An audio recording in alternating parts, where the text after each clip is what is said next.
अरे, तुम्ही गावात राहणारे खरंच अडाणी असतात का? तुम्हा लोकांना कसलीही अक्कल नसते. अरे, आंघोळीला असं कोण भांड्यात पाणी गरम करतं बरं? तुम्हाला इतकीही समज नाही का की घरात एखादं गिझर लावून घ्यावं म्हणून? माहीत नाही मी माझीच अक्कल कुठे गहाण ठेवली होती, जी राकेशच्या प्रेमात इतकी आंधळी झाली होती की एकदाही त्याच्या कुटुंबाची माहिती काढण्याचा साधा विचारही माझ्या मनात आला नाही. आणि जराही धीर न धरता मी मूर्खाने राकेश सोबत लग्न करून घेतलं. मला जर आधीच कळालं असतं की गावाची लाईफस्टाईल इतकी बोरिंग असते तर मी राकेश सोबत लग्नासाठी अजिबात तयार झाले नसते. नववधू दिव्या या सर्व गोष्टी तिच्या सासूबाई कल्पनाजी यांना ऐकवत होती. कल्पनाजी एक सुशिक्षित, उच्च आणि संस्कारी कुटुंबातील महिला होत्या. त्यामुळे त्यांनी त्यांचेच मूल समजून एकही शब्द तोंडातून बाहेर काढला नाही. कल्पनाजींचे तिच्या विरोधात काहीच न बोलणे दिव्याला आणखीन राग आणत होता आणि ती पाय आपटत तिथून तिच्या वरच्या खोलीत निघून गेली. कल्पनाजी आणि किशोरजी यांनी त्यांच्या कमाईने 2 मजली पक्के घर बांधले होते. किशोरजी त्यांच्याच गावाला लागून एका छोट्या शहरात एका बँकेत मॅनेजरची नोकरी करत होते. त्यांचा पगार जास्त तर नव्हता, पण ते त्यांच्या तत्वांशी खरे होते. त्यांचे विचार असे होते की ते कुणाला देऊन खात होते, पण कुणाकडून घेऊन कधीच काही खाल्लं नव्हतं. याचमुळे त्यांनी कल्पनाजींच्या माहेराहून ही कधीच हुंडा मागितला नाही. कल्पनाजी यांच्या वडिलांनीही किशोरजी यांची इमानदारी आणि मेहनत पाहूनच त्यांच्या मुलीचे लग्न त्यांच्यासोबत लावून दिले होते. कल्पनाजी लहानपणापासूनच वडिलांच्या घरी एखाद्या राजकुमारीसारखी वाढली होती, पण नवऱ्याच्या घरी आल्यानंतर बऱ्याच गोष्टींचा अभाव असूनही त्यांनी कधीच जाणवू दिले नाही की त्यांना कोणत्या गोष्टींच्या कमतरतेमुळे असुविधा होत आहेत. उलट त्या प्रत्येक परिस्थितीत त्यांच्या नवऱ्याच्या सोबत समजुतीने उभ्या राहिल्या आणि त्याचाच परिणाम होता की किशोरजींच्या नजरेत त्यांची खूप इज्जत होती. पण नववधू दिव्याला मात्र कोणाच्याही मान सन्मानाची पर्वा नव्हती की कोणाच्या इज्जतीचीही पर्वा नव्हती. ती तर तिच्या मनात जे काही येत होतं ते ती बोलत होती. त्यांनी पाहिलं की तिच्या लग्नात तिच्या वडिलांनी खूप महागड्या वस्तू दिल्या आहेत, पण पाहुण्यांच्या गडबडीत आणि देणं घेणं यात व्यस्त असल्या कारणाने हुंड्याचं सर्व सामान अस्ताव्यस्त पडलेलं होतं.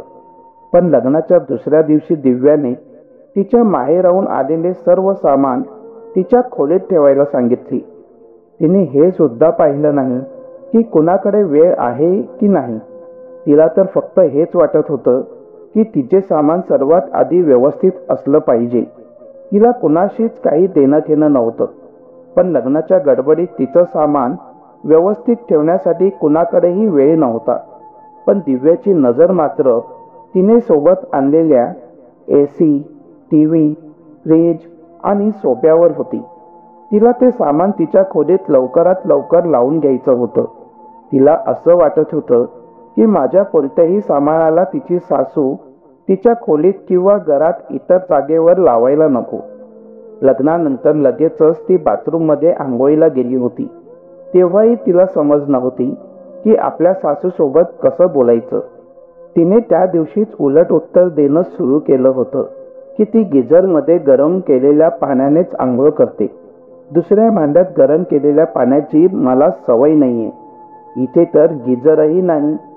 मी असं अडाणी लोकांसारखी आंघोळ नाही करणार. तेव्हा कल्पनाजी यांनी गोष्ट वाढू नये म्हणून लगेचच भांड्यात पाणी गरम करून दिले, जेणेकरून तिच्या सुनेला कसलाही त्रास व्हायला नको. पण दिव्याने तिच्या सासूला त्यावरही 4 गोष्टी ऐकवल्या. अहो आई, तुम्ही लोक कोणत्या जमान्यात जगत आहात? माझ्या माहेरच्या घरी तर प्रत्येक बाथरूममध्ये गिझर बसवलेला आहे. सगळ्या नळातून गरम पाणी येतं. आम्ही लोक जेव्हा हवं असेल तेव्हा गरम पाणी घेऊ शकतो. आणि इथे मात्र 1 मग गरम पाण्यासाठीही 1 तास वाट पाहावी लागते. कसं जमतं तुम्हाला अशा घरात राहायला? दिव्याने वेडेवाकडे तोंड करून सासूला सुनावले. तरीही कल्पनाजी तिला काहीही बोलल्या नाही. आणि पटकन गरम पाणी करून दिव्याला दिले. दिव्याने छान आंघोळ केली आणि तिच्या खोलीत निघून गेली. तिचा नवरा राकेश तिथेच बसून लॅपटॉपवर ऑफिसची कामे करत होता. ती त्याच्यावर ओरडत म्हणाली, अहो, तुमच्या घरात तर कसलीही व्यवस्था नाहीये. आंघोळीला बाथरूममध्ये गिझर नाही, पाणी पिण्यासाठी किचनमध्ये वॉटर फिल्टर नाही. मी तर साधं पाणी कधीच पित नाही. तुम्हाला तर माहीत आहे ना. तुम्ही एक काम करा, माझ्यासाठी एक बिस्लेरीची मोठी बाटली घेऊन या. मी तुमच्या घरचं नॉर्मल पाणी पिणार नाही. नाहीतर तुम्हाला माहीत आहे माझा घसा दुखतो. मी आजारी पडले तर. राकेशने त्याच्या बायकोकडे एक नजर टाकली आणि मनात विचार केला, वा रे आत्ताची जनरेशन. आणि मग हसतच म्हणाला, ठीक आहे, तुला नॉर्मल पाणी पिण्याची सवय नसेल तर हरकत नाही. मी तुझ्यासाठी पाण्याची बाटली घेऊन येतो. जितके दिवस इथे राहशील तितके दिवस तू बिस्लरीचे पाणी प्यायचेस. तेव्हा पुन्हा दिव्या म्हणाली, ओ मिस्टर, आता तर बाटलीच्या पाण्याने भागवून घेईन, पण जेव्हा मी माझ्या आई वडिलांच्या घरून पुन्हा इथे येईन तेव्हा काय करू?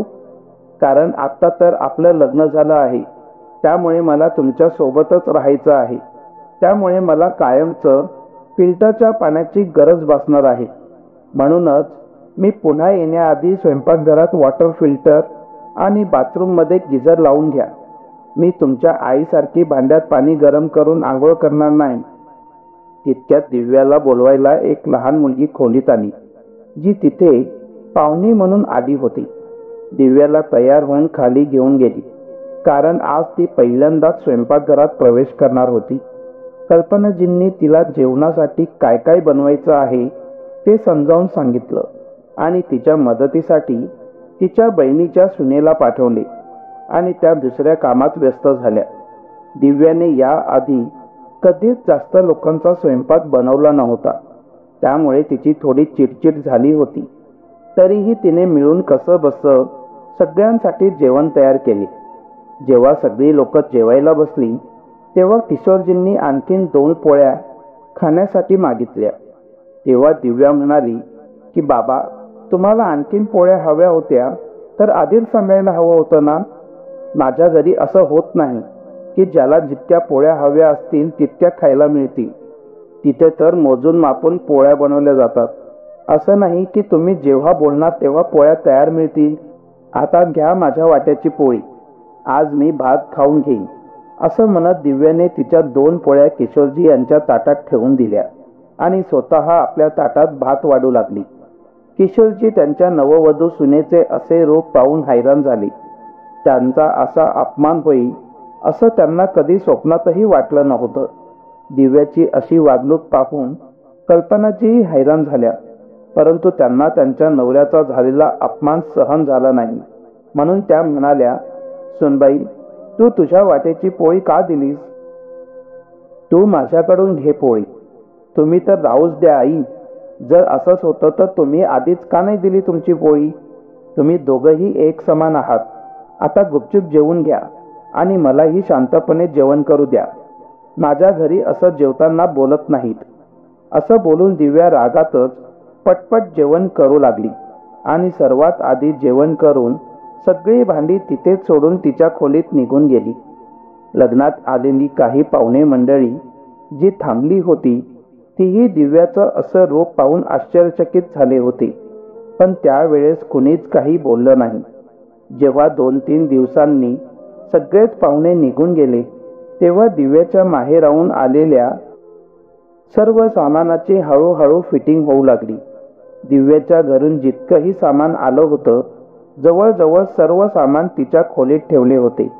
पण एक मोठा टीव्ही होता जो कल्पनाजींनी सुनेच्या खोलीत न लावता हॉलमध्ये लावण्याचा विचार केला आणि हॉलमधील लहान टीव्ही सुनेच्या खोलीत लावण्याचा विचार केला, जेणेकरून त्यांनाही असुविधा व्हायला नको. कारण इतका मोठा टीव्ही छोट्या खोलीत पाहिल्याने त्यांच्या डोळ्यांनाच त्याचा त्रास होईल. त्यामुळे त्यांनी इलेक्ट्रिशियनला बोलावले होते. दिव्याने जसा तिच्या माहेराहून आणलेला नवीन टीव्ही हॉलमध्ये लावलेला पाहिला तसा तिच्या रागाचा पाराच चढला आणि ती रागाच्या भरात ओरडत म्हणाली की तुम्हा लोकांची हिंमत कशी झाली इतक्या मोठ्या टीव्हीला हॉलमध्ये लावण्याची? माझ्या वडिलांनी इतका महागडा आणि ब्रँडेड टीव्ही मला माझ्या खोलीत लावण्यासाठी दिला होता. तुम्ही कुणाला विचारून माझा टीव्ही हॉलमध्ये लावला?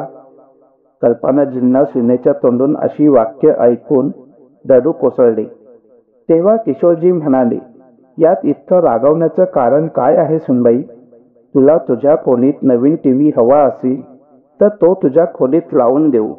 आम्हाला वाटले की इतका मोठा टीव्ही लहान खोलीत ठेवून पाहाल तर तुमच्या डोळ्यांना त्याचा त्रास होईल आणि म्हणून आम्ही तो हॉलमध्ये लावला. पण काही हरकत नाही, जर तुला हवा असेल तर तो आत्ताच काढून तुझ्या खोलीत लावून देऊ. तेव्हा दिव्या म्हणाली की आत्ताच्या आत्ता हा टीव्ही काढून माझ्या खोलीत लावून द्या. मला अशा लहान टीव्हीवर पाहण्याची सवय नाही. अशा लहान टीव्हीवर पाहण्याची तुम्हाला सवय असेल म्हणून तुम्हीच पहा. माझ्या घरी सुद्धा खूप मोठा टीव्ही लावलेला आहे, त्यामुळे मला मोठ्या टीव्हीवर पाहण्याची सवय झाली आहे. अशी घाणेरडी टीव्ही तुम्हालाच ठेवा. इतकं बोलून दिव्या तिच्या खोलीत निघून गेली. कल्पनाजी किशोरजींना म्हणाल्या की अहो, आपल्याकडेही कोणत्याही गोष्टींची कमी नाही. तुम्हीही नोकरी करत होते आणि आपला मुलगाही नोकरी करतो. तुम्हालाही पेन्शन मिळते. आपलं घरही चांगलं चालत आहे. मला तर आजपर्यंत कोणत्याही गोष्टींची कमतरता भासली नाही. पण जेव्हापासून सुनबाई आपल्या घरी आली आहे ती आपल्या घरात काही ना काही कमी भासवत आहे. तिला तर असं वाटत आहे जसं आपल्या घरात काहीच नाहीये. सगळं काही तिच्या माहेराहून आले आहे. आता कुठे तिला आपल्या घरी येऊन 4 दिवसही झाले नाहीत की इतक्या गोष्टी ऐकवल्या आहेत की 40 वर्षही विसरणार नाही. तिला तिच्या माहेरचा खूप गर्व आहे. किशोरजी कल्पनाजीला समजावत म्हणाले की काही हरकत नाही. सुनबाई आत्ता नवीन नवीन या घरात आली आहे. हळूहळू आपल्या घरातील वातावरण आणि आपल्यालाही समजून घेईल. पण एक दिवस तर हद्दच पार झाली, जेव्हा दिव्या काही कामासाठी बाहेर गेली होती आणि कल्पनाजी यांची तब्येत बरी नव्हती. त्यामुळे त्यांनी ठरवले की आज घरातील नेहमी वापरातील कपडे दिव्याने तिच्या माहेराहून आणलेल्या वॉशिंग मशीनमध्ये धुवून घेते. कल्पनाजी यांच्याकडेही सेमी ऑटोमॅटिक वॉशिंग मशीन होती, जी काही दिवसांपूर्वीच बंद पडली होती. म्हणून त्यांनी दिव्याला लग्नात मिळालेल्या वॉशिंग मशीनमध्ये सर्व कपडे धुण्यासाठी टाकले आणि आधीच मशीनमध्ये पाणी आणि डिटर्जंट टाकून मशीन सुरू केली. पण मशीन अनबॅलन्स दाखवून बंद झाली. कपडे धुतलेच गेले नाही. कल्पनाजी यांची तब्येत खराब असल्याने त्या झोपल्या होत्या. दिव्या जेव्हा घरी पोहोचली तेव्हा तिने पाहिले की सर्व कपडे वॉशिंग मशीनमध्ये ठेवले आहेत आणि धुतलेलेही नाही. तर दुसरीकडे सासूबाई बेडवर मस्त आराम करत आहेत. तेव्हा तिचा चेहरा रागाने लाल झाला. ती रागातच कल्पनाजी यांच्या खोलीत गेली आणि त्यांच्या अंगावरचे ब्लँकेट खेचत जोरात ओरडली, आई, हे तुम्ही काय केलं? कल्पनाजी हडबडून जाग्या झाल्या आणि विचारलं की काय झालं दिव्या, तू इतकी ओरडत का आहेस? तेव्हा दिव्या म्हणाली, ओरडू नाही तर काय तुमची आरती ओवाळू? दिव्या, काय झालं आहे, जरा शांत होऊन सांगशील का? माझी तब्येत बरी नाहीये. जर तुम्हाला एखाद्या वस्तूबद्दल माहिती नसेल तर तुम्ही त्या वस्तूला हात लावतात कशाला? तुम्ही या आधी कधी इतका महागडा आणि पूर्ण ऑटोमॅटिक वॉशिंग मशीन चालवली आहे का, जो आज तुम्ही मला न विचारता चालवली? आणि तिथे जाऊन बघा त्याचा काय परिणाम झाला आहे. कपडे जसेच्या तसे आहेत आणि वॉशिंग मशीनही बंद पडलेली आहे. तेव्हाच कल्पनाजी हडबडून उठून उभ्या राहिल्या आणि चक्कर येऊन खाली बेडवरच पडल्या. कारण त्या काही दिवसांपासून उदास उदास राहू लागल्या होत्या. त्यामुळे जेवणही कमीच करत होत्या आणि त्यातल्या त्यात तब्येतही खराब झाली होती. त्यामुळे अशक्तपणामुळे त्यांना चक्कर आले होते. दिव्याने त्यांना सांभाळले आणि पाणी देखील पाजले आणि पुन्हा आपल्या माहेरचं गुणगान गात म्हणाली, आई, माझ्या माहेरी सगळेच ब्रँडेड वस्तू वापरतात. तुम्ही कधी पूर्ण ऑटोमॅटिक मशीन चालवली नसेल, म्हणून कदाचित तुम्ही आधीच पाईपने पाणी टाकलं असेल, म्हणून मशीन बंद झाली असेल. तिने त्यांच्या तब्येतीबद्दल न विचारता तिच्या माहेरचेच गुणगान गात बसली. आता काही दिवसांनंतर दिव्याला तिच्या माहेरी जायचे होते. कल्पनाजी यांनी विचार केला की बाजारातील मिठाईमध्ये भेसळ असते, म्हणून घरी शुद्ध देसी तुपात माझ्या हाताने मिठाई बनवून देते, ज्याने मिठाईची चवही वाढेल, सोबत आरोग्यासाठीही फायदेशीर ठरतील. आणि त्यांनी घरी अनेक मिठाई बनवल्या आणि आपल्या सुनेला म्हणाल्या, ही मिठाई तुझ्या आई वडिलांच्या घरी घेऊन जा आणि पहा, सर्वांना ही मिठाई आवडतील. कल्पनाजी हे बोलल्या तेव्हा दिव्या त्यांच्यावर रागावली आणि म्हणाली, आई, तुम्ही तुमच्या या जुन्या विचारातून कधी बाहेर पडाल? माझ्या आई वडिलांच्या घरी मोठमोठ्या पंचतारांकित हॉटेलातून मिठाई येते. तुमच्यासारख्या घरी बनवलेल्या निकृष्ट दर्जाच्या मिठाई ती लोक नाही खात.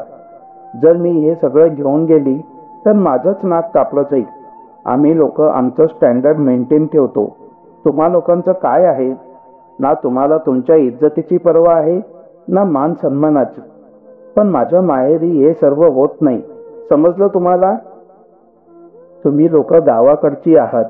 तुमचं तर घरही लहानच आहे आणि माझ्या वडिलांचा तर खूप मोठा बंगला आहे. माझे वडील शहरातील खूप मोठे बिझनेसमॅन आहेत.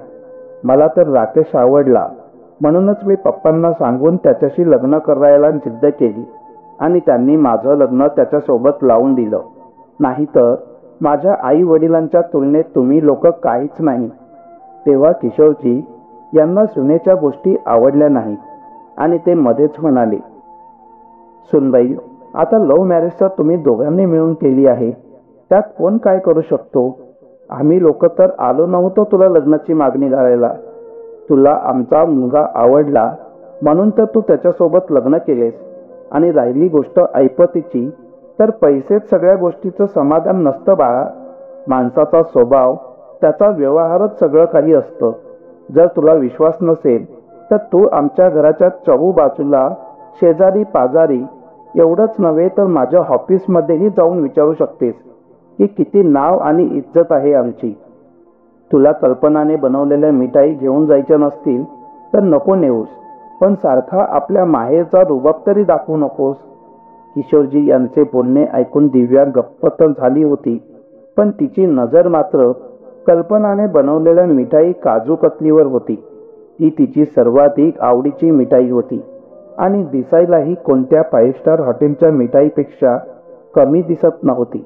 त्यामुळे तिने गुपचूप एक मिठाईचा डबा उचलला आणि तिच्या खोलीत निघून गेली. सर्व सामान पॅक केले आणि तो मिठाईचा डब्बा देखील तिच्या कपड्यांसोबत ठेवला आणि विचार केला की नंतर खाते. पण त्यावेळेस तिचा मूड थोडा खराब होता, त्यामुळे तिने ती मिठाई खाल्ली नाही आणि ती मिठाई घेऊन ती तिच्या माहेरी निघून गेली. तिच्या माहेरी ज्यांनीही ती मिठाई खाल्ली सगळ्यांनी तिची स्तुतीच केली. सगळी लोक तिला विचारत होते की तिने ही मिठाई कोणत्या हॉटेलमधून विकत घेतली आहे. जेव्हा दिव्याने तिच्या सासूबाईचे नाव सांगितले तेव्हा सगळ्यांनी तिच्या सासूबाईंची खूप स्तुती केली. तेव्हा दिव्याला स्वतःचीच लाज वाटू लागली. इकडे कल्पनाजी किशोरजी यांना म्हणाल्या की तुम्ही का उगाच तिला इतकं सुनावलं? लहान आहे ती, नासमज आहे. तेव्हा किशोरजी म्हणाले, नाही कल्पना, प्रत्येक वेळेस ती तुझा अपमान करत असते. ती प्रत्येक वेळेस तिच्या माहेरचा रुबाब दाखवत असते. तू सुद्धा काही कमी नाहीयेस, ही गोष्ट मला चांगलीच ठाऊक आहे. एक दिवस दिव्याच्या माहेराहून किशोरजी यांना फोन आला की दिव्याचा लहान भाऊ नरेंद्र यांची एंगेजमेंट आहे, ज्यात तुम्हाला सगळ्यांना आग्रहाचे आमंत्रण आहे. किशोरजी यांनी त्यांचे अभिनंदन केले आणि येण्यासाठी होकार दिला आणि फोन कट केला. पण जेव्हा दिव्याने तो शब्द ऐकला तेव्हा ती म्हणाली, बघा बाबा, तुम्ही लोक तिथे याल तेव्हा थोडे चांगले कपडे घालून या. जुन्या पद्धतीचे कपडे घालू नका, नाही तर तिथे खूप मोठी लोक आलेली असतील, भरपूर पाहुणे आलेले असतील. त्यामुळे असं नको व्हायला की मला तुमची ओळख करून देण्यातही लाज वाटेल आणि 4 लोकांसमोर माझेच नाक कापले जाईल. त्यामुळे आधीच सांगते, नाहीतर तुम्ही लोक बोलणार की आधी का नाही सांगितलं म्हणून. इतकं बोलून दिव्या तिच्या माहेरी निघून गेली. सुनेच्या माहेरी एंगेजमेंटच्या दिवशी मुलगा राकेश त्याच्या आई वडिलांसोबत पोहोचला. आपल्या माहेरी आपल्या सासू सासऱ्यांना आलेलं पाहून दिव्याच्या तळपायाची आग मस्तकात गेली. तिचं त्यांच्यासोबत वागणं अजिबात चांगलं नव्हतं. ना तर ती सासूशी नीट बोलली, ना त्यांचा आदर केला. काही औपचारिकता पूर्ण करून चहा पाणी विचारल्यानंतर त्यांच्याशी कोणी काहीच बोलले नाही. बिचारी सासू आणि सासरे कसे तरी तिच्या भावाच्या एंगेजमेंटला हजेरी लावून घरी परतले. पती पत्नी दोघांनाही आपल्या सुनेच्या माहेरच्या लोकांची वागणूक खूपच वाईट वाटली. आता त्यांनी मनातल्या मनात ठरवले की लग्नाला जायचेच नाही. फक्त मुलगा आणि सून जातील. एंगेजमेंटच्या वेळी झालेला अपमान दोघे अजूनही विसरू शकले नाही. सून तर सून, पण तिचे आई वडीलही त्यांच्यासोबत नीट बोलले नाहीत. दिव्या तर फक्त तिच्या माहेरचा दिखावा दाखवण्यातच व्यस्त होती. आपल्या घरी जाऊन कल्पनाजी किशोरजी यांना म्हणाल्या की अहो, आपल्या कपड्यात किंवा आपल्या राहणीमानात काही कमी राहिली होती का? दिव्याच्या नातेवाईकांपेक्षा तर आपले कपडे कितीतरी पटीने चांगले होते आणि मला नाही वाटत की आपल्या राहणीमानातही कोणती कमी होती. आता तर मी सुनेच्या माहेरच्या लग्नात नाहीच जाणार. किशोरजी प्रेमाने हसतच म्हणाले की ठीक आहे बाबा, नको जाऊस. कोण तुला जबरदस्ती पाठवत आहे? मी तर आजपर्यंत तुला कधीच जबरदस्ती केली नाही. तुझ्या मनाचा प्रत्येक ठिकाणी सन्मान केलेला आहे. आणि योगायोगाने ज्या दिवशी सुनेच्या माहेरी लग्न होते त्याच दिवशी कल्पनाजी यांच्या बहिणीच्या मुलाचंही लग्न होतं. म्हणून कल्पना आणि किशोरजी त्यांच्या घरी निघून गेले आणि मुलगा आणि सून तिच्या माहेरी गेले. लग्न समारंभ छान पार पडले आणि सर्व लोक घरी आले. एके दिवशी कल्पनाजी यांच्या माहेराहून फोन आला की त्यांच्या भाच्याला मुलगा झाला आहे. त्यामुळे त्यांना भेटवस्तू घेऊन बघायला जायचं होतं. कल्पनाजी यांच्या माहेरी अशी प्रथा होती की जर माहेरी नवीन बाळ जन्माला आलं तर आत्या भरपूर भेटवस्तू घेऊन जाते. म्हणूनच कल्पनाजी यांना भरपूर सामान घेऊन जायचं होतं. मुलासाठी कपडे, सोन्या चांदीचे दागिने, आईसाठी कपडे, वडिलांसाठी कपडे आणि मिठाई आणि भरपूर भेटवस्तू घेऊन जायचे असते. आणि जेव्हा परत येतात तेव्हा माहेराहून भरपूर भेटवस्तू देऊन पाठवले जाते. अशा रीतीने खूप धूमधडाक्यात हा एक प्रकारचा उत्सवच साजरा केला जातो. नवीन बाळाच्या स्वागताच्या खुशीमध्ये कल्पनाजी सामान खरेदी करण्यात व्यस्त होतात. त्यांचा चेहरा आनंदाने फुलला होता. त्यांचे पाय जमिनीवर नव्हते. त्या किशोरजी यांना म्हणाल्या की अहो, किती वर्षांनंतर माझ्या भावाच्या घरी आनंदाची बातमी मिळाली आहे. मी तर बाळासाठी सोन्याची चैन, चंद्राचे लॉकेट आणि बाळाच्या हातात चुडामणीही घेईन आणि घरातील सगळ्या लोकांना खूप भेटवस्तूही घेऊन जाईन. कारण बरेच दिवस झाले भावाच्या घरी जाऊन. आता एकाला घेऊन जाईन आणि एकाला नाही तर ते योग्य दिसणार नाही. किशोरजी म्हणाले, हो कल्पना, तू अगदी बरोबर बोलत आहेस. मी आता येतो. असं बोलून ते त्यांच्या बँकेत जमा असलेले पैसे काढण्यासाठी निघून गेले आणि त्या पैशांनी कल्पनाजी यांच्या ज्या ज्या मागण्या होत्या त्या सर्व त्यांनी पूर्ण केल्या. कल्पनाजी खूप आनंदी होत्या. किशोरजी कल्पनाजी यांना खुश पाहून खूपच खुश झाले होते. नाहीतर काही दिवसांपूर्वी घडलेल्या घटनेने दोघेही नवरा बायको खूपच उदास झाले होते. कल्पनाजी यांनी एक सुंदर पाळणा देखील विकत घेतला, जो चारही बाजूंनी रंगीबेरंगी मोत्यांनी सजवलेला होता. त्यात कल्पनाजी यांनी काही फुगे देखील चिटकवले. त्यामुळे तो आणखीनच आकर्षित दिसू लागला होता. दिव्याने असं कधीच तिच्या माहेरी देखील पाहिलं नव्हतं. कारण प्रथेच्या नावाखाली तिच्या माहेरी असं काहीच होत नव्हतं. तिच्यासाठी सर्व काही नवीनच होतं आणि तिला चांगलंही वाटत होतं. आणि तिला आश्चर्य देखील वाटत होतं की तिच्या सासूकडे किती टॅलेंट आहे आणि ती त्यांना अडाणी समजत होती. पण ती तर तिच्यापेक्षाही हुशार आणि चतुर होती. त्यांना प्रत्येक गोष्टीची समज होती. त्या त्यांच्या माहेरच्या लोकांसाठी किती काय काय करत होत्या. एके दिवशी दिव्या तिच्या सासूला म्हणाली की आई, तुम्ही इतके सर्व तुमच्या माहेरी का घेऊन जात आहात? उलट माहेरची लोक नेहमी देत असतात ना. आणि मी तर तुम्हाला कधीच तुमच्या माहेरी जाताना पाहिलं नाही. मला या घरात येऊन जवळजवळ वर्ष झालं आहे आणि या वर्षभरात तुम्ही मला एकदाही तुमच्या माहेरी जाताना दिसले नाहीत. आणि आज जात आहात तर इतकं सामान घेऊन जात आहात. तेव्हा कल्पना जी प्रेमाने म्हणाल्या की बाळा, मी यासाठीच एका वर्षापासून माझ्या माहेरी नाही गेली, कारण मी माझ्या कामात खूप व्यस्त होती. तू नवीन नवीन या घरात आली होतीस. तुला सोडून कुठे जाण्याचा विचारही मनात आला नाही. आणि आज जेव्हा संधी मिळाली आहे तर पूर्ण धूमधडाक्यात माझ्या माहेरी जाईन आणि तूही चल माझ्यासोबत माझ्या माहेरी. माझ्या भावाने तुलाही निमंत्रण दिले आहे. तेव्हा मात्र दिव्या विचित्र हावभाव करत म्हणाली की नाही बाबा, मी नाही येणार तुमच्यासोबत तुमच्या माहेरी, आणि तेही एका गावात. मी तिथे जाऊन काय करणार आई? मी तर माझ्याच घरी ठीक आहे.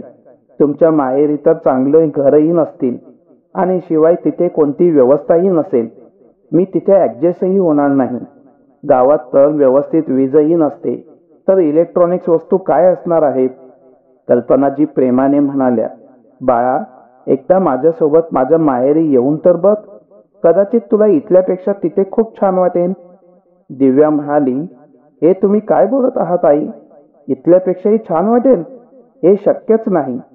तितक्यात राकेश तिथे आला आणि म्हणाला की हो दिव्या, आई अगदी खरं बोलत आहे. तू एकदा मामांच्या घरी येऊन तर बघ. आणि असंही मामांनी आपल्याला सर्वांनाच निमंत्रित केले आहे, त्यामुळे जावं तर लागणारच. आणि जर तुला तिथे आवडलंच नाही तर आपण कार्यक्रमाच्या दुसऱ्या दिवशी परत घरी येऊ. आई आणि पप्पा 2-4 दिवस थांबून मग येतील. राकेशचं बोलणं ऐकून दिव्या त्याला नकार देऊ शकली नाही.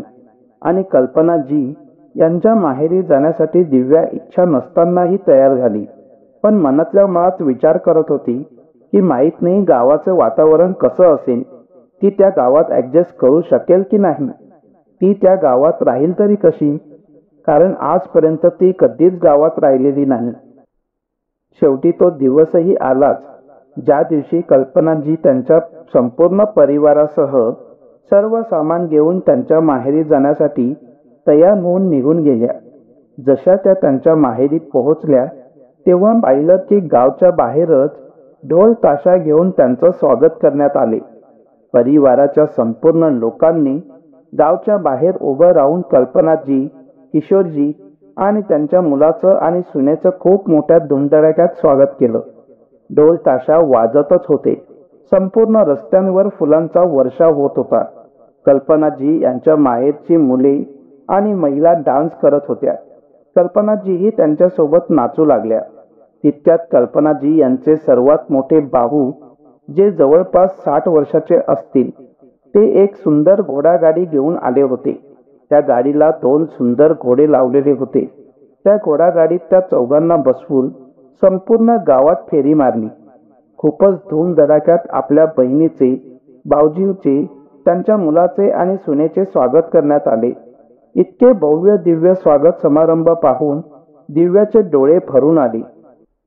तिने विचार केला होता की तिची सासू इतकी मिडल क्लासमध्ये राहते तर तिचे भाऊ तर त्यांच्यापेक्षाही खराब परिस्थितीत राहत असतील. कदाचित त्यांना तर बोलण्याची पद्धतही नसेल. राहण्याची, खाण्याची, पिण्याची सोय तर खूप लांबची गोष्ट आहे. पण इतका थाटमाट पाहून तर ती हैराण झाली होती. तिला तर स्वतःच्या डोळ्यांवर विश्वासच बसत नव्हता. जसे पूर्ण फेरी मारून घोडागाडी मामांच्या घराजवळ येऊन थांबली तेव्हा तिने पाहिले की एक खूप मोठे सुंदर नक्षीकाम केलेले घर होते. ते घर इतकं मोठं होतं की असं वाटत होतं की इतक्या मोठ्या घरात 5 ते 6 घरं एकत्र बनवले गेले असते. दिव्या डोळे मोठे करून मान इकडे तिकडे फिरवून आपल्या सासूच्या माहेरचे घर पाहतच राहिली. तिने घराच्या आत प्रवेश करताच पाहिले की घर तर भक्कम बनवलेच होते, पण घरातील अंगण इतकं मोठं होतं की त्यात 3 कार आरामात उभ्या होत्या. मोठाली 3-3 अंगण होती. एका अंगणात गाई म्हशी बांधल्या होत्या. दुसऱ्या अंगणात ते स्वतः राहत होते, जिथे 4ही बाजूंनी खोल्या होत्या. शिवाय अंगणही होते. आणि मागच्या अंगणात तर पूर्ण बाग होती. इतकं सुंदर आणि मोठं घर पाहून तर दिव्याचे भानच हरपले होते. शहरात तर असे घर तिला कधी पाहायलाही मिळालं नव्हतं. ती मनातल्या मनात विचार करत होती की इतकी मोठमोठी घरं कदाचित शहरात नसतातच. मोठी घरं फक्त गावातच पाहायला मिळतात. तेव्हा त्यांना पूर्ण सन्मानाने खुर्चीवर बसवण्यात आले आणि कल्पनाजी यांच्या मोठ्या वहिनींनी मोठ्या परातीत त्या सगळ्यांचे पाय धुतले आणि स्वच्छ टावेलने पुसले. मग तांदूळ आणि लाल टिळक लावल्यानंतर त्यांना मिठी मारली आणि खूप आदर दिला. त्यांचा असा आदर पाहून दिव्याच्या डोळ्यात पाणी आले. राकेशने तिला त्यांचा रुमाल दिला. आता खाण्यापिण्याची वेळ आली. जेवणासाठी डिनरमध्ये वेगवेगळ्या प्रकारची मिठाई होती. जेव्हा कल्पनाजी, किशोरची आणि त्यांचा मुलगा आणि सून यांच्यासाठी थाळ्या सजवण्यात आल्या तेव्हा दिव्या फक्त वाट्या मोजत राहिली. 8 प्रकारच्या तर भाज्या तयार केल्या होत्या. 3 प्रकारच्या रोट्या होत्या, बाजरी, मक्का, गव्हाच्या पिठाच्या. रात्रीचे जेवण झाल्यावर सगळे बोलू लागले. पण दिव्याची अस्वस्थता वाढत चालली होती की तिने सासूला कधी विचारावं की आई, तुमच्या माहेरचं घर इतकं मोठं आणि इतकं चांगलं आहे, पण त्यांनी कधीच सांगितलं का नाही. काही काळानंतर अखेर तिला संधी मिळालीच. ती थेट सासूच्या कॉटजवळ गेली आणि त्यांच्याजवळ बसून विचारू लागली, आई, मामाची काय करतात आणि तुमचं माहेर इतकं मोठं आहे पण तुम्ही मला कधीच सांगितलं नाही. तेव्हा कल्पनाजी म्हणाल्या, बेटा, मोठ्या घराण्याच्या लोकांची हीच तर ओळख असते. मी लहानपणापासून राणीप्रमाणे वाढले आहे. लहानपणापासून माझं नाजूकपणे संगोपन झालं आहे. पण लग्नानंतर राकेशच्या वडिलांना अजिबात आवडत नव्हतं की मी माझ्या वडिलांकडून कोणतीही मदत घेऊ. ते त्यांच्या तत्वांवर ठाम होते. ते एक प्रामाणिक आणि मेहनती व्यक्ती आहेत. ते आपल्या कामांवर विश्वास ठेवणारी व्यक्ती आहेत. त्यामुळेच कष्ट करून जे थोडंफार मिळेल त्यात आनंदी राहणे त्यांना आवडते. म्हणूनच मी माझ्या वडिलांची आणि भावांची कधीच मदत घेतली नाही. आणि तुझ्या दुसऱ्या प्रश्नाचं उत्तर म्हणजे तुमचे मामाजी अर्थात माझा भाऊ खूप मोठा जमीनदार आहेत. या गावातील बहुतांश जमीन माझ्या माहेरच्या लोकांकडेच आहे. आणि एवढंच काय, तर जेव्हा शेतावर फार्म हाऊस पाहशील ना तर तू खूप खुश होशील. काय काय म्हणाले आई? मामाजी यांचे फार्म हाऊसही आहे? हो बेटा, जवळच्या शेतावर धाकट्या मामांनी फार्म हाऊस बांधले आहे. त्यात ट्यूबवेलही बसवली आहे. वीज पुरवठा करण्यासाठी सोलर पॅनलही बसवण्यात आले आहेत. सोलर पॅनलचं नाव ऐकताच दिव्या खुश झाली. तिला सोलर पॅनल पाहण्याची इच्छा होऊ लागली. ती फार्म हाऊस बघायला जाण्याचा हट्ट करू लागली. तेव्हाच राकेश म्हणाला, दिव्या, 2 दिवस झाले आहेत तुझं इथे मन रमत नसेल. आपण घरी जाऊया का? तेव्हा दिव्याने डोळे विस्फारून त्याला सांगितले, नाही राकेश, मला अजून थांबायचं आहे. मला इथे खूप छान वाटत आहे. आणि ती तिच्या सासूकडे गेली. सासू पुढे म्हणाली, बेटा, तिथे थोडा वेळ आराम करता यावा म्हणून 2-3 खोल्याही बनवलेल्या आहेत. तिथे बागकाम देखील आहे. घरातील सर्व भाज्या तिथूनच येतात. भाजी बाहेरून आणायची कधीच गरज भासत नाही. उलट दर आठवडी बाजारात विकायला घेऊन जातात. आपल्या सासूबाईंचे बोलणे ऐकून दिव्याला धक्काच बसला की तिच्या सासूबाईंचे माहेरची लोक किती श्रीमंत आहेत. पण त्यांनी आपल्या आई वडिलांच्या कुटुंबांविषयी कधीच बडाई मारली नाही. 3-3 कार आहेत. एवढं मोठं घर आहे. फार्म हाऊस आहे. त्यांच्याकडे एवढी जमीन आणि मालमत्ता आहे. पण त्यांनी कधीच त्यांची जाणीवही होऊ दिली नाही. आणि एक मी आहे. मी तर प्रत्येक संवादात माझ्या घरच्यांचं वर्चस्व दाखवून दिले आहे. सासूच्या माहेरच्या घराच्या स्थितीच्या तुलनेत माझ्या माहेरच्या घराची स्थिती मला नगण्य वाटत होती. तिची बोलती बंद झाली होती. माझ्या आई वडिलांचे घर माझ्या सासूच्या घराच्या तुलनेत काहीच नाही. माझ्या माहेरचं घर फक्त 3 मजली आहे. ते देखील 400 यार्डमध्ये आहे. मात्र इथे 4000 यार्डाचं एकच घर आहे आणि सोबत अंगण वेगळं आहे. आता दिव्याला त्याच गोष्टी पुन्हा पुन्हा आठवत होत्या जेव्हा तिने तिच्या सासूला तिच्या माहेरचा रुबाब दाखवला होता. आता ती सगळी दृश्य डोळ्यांसमोर तरळू लागली ज्या प्रकारे तिने सासरच्या मंडळींशी गैरवर्तन केले होते, आता तिला आतून पश्चाताप होत होता. आणि आता तिला पटकन तिच्या घरी जाऊन सासूबाईंची आणि घरातील सर्वांची माफी मागायची होती. पूर्ण 4 दिवसांनंतर कल्पनाजी, किशोरजी आणि त्यांचा मुलगा आणि सून यांना त्यांच्या कुटुंबियांनी पूर्ण आदराने निरोप दिला. तसेच भरपूर भेटवस्तू दिल्या. दिव्याला इतकी महागडी साडी आणि इतकी सुंदर साडी देण्यात आली की ती साडी हातात धरूनच भावनेने भारावून गेली. कल्पनाजींना त्यांच्या आवडीची साडीही देण्यात आली. किशोरजी यांना त्यांच्या आवडीचा कुर्ता पायजमा आणि राकेश यांना त्यांच्या आवडीचा ड्रेस देण्यात आला. सगळे घरी आल्यावर दिव्या सासूबाईंच्या खोलीत गेली आणि म्हणाली, आई, तुमच्या माहेरची लोक सगळीच श्रीमंत आहेत. तुम्ही लहानपणापासून महाराणीसारख्या राहिल्या आहेत, पण कधी का जाणवू दिले नाही की तुम्ही सुद्धा इतक्या श्रीमंत घराण्यातील मुलगी आहात. मी कितीतरी वेळा तुमचा अपमान केला, आपल्या माहेरच्या लोकांची बडाई केली, पण तरी सुद्धा तुम्ही कधीच काहीच बोलला नाहीत. मला खूप वाईट वाटत आहे आई, प्लीज मला माफ करा. जोपर्यंत तुम्ही मला माफ करणार नाहीत मी इथून जाणार नाही. आणि ती सासूच्या पाया पडून माफी मागू लागली. मग कल्पनाजी दिव्याला समजावू लागल्या, मुली, मी तुला सांगितलं होतं की मला नेहमीच अनेक सुविधा मिळालेल्या आहेत. माझ्या वडिलांनी माझं लग्न किशोरजी यांच्यासोबत लावून दिले कारण किशोरजी एक प्रामाणिक व्यक्ती आहेत आणि त्यांचा त्यांच्या कर्मावर विश्वास आहे. किशोरजी आणि माझे वडील बँकेत भेटले. किशोरजींना कोणीतरी लाच देऊन कर्ज मिळवून देण्याचे आमिष दाखवले होते, पण किशोरजींनी लाच घेतली नाही. त्यावेळेस माझे वडीलही तिथेच होते. मग काय, माझ्या वडिलांच्या नजरेने ते थेट त्यांच्या हृदयात उतरले आणि माझ्या वडिलांनी माझे लग्न किशोरजी यांच्या सोबतच लावून दिले. मी पण उच्चभ्रू कुटुंबातील मुलगी आहे. मीही माझ्या आयुष्यात अनेक चढ उतार पाहिले आहेत. म्हणूनच तुझं सगळे टोमणे मारूनही घरात कलह निर्माण होऊ दिला नाही.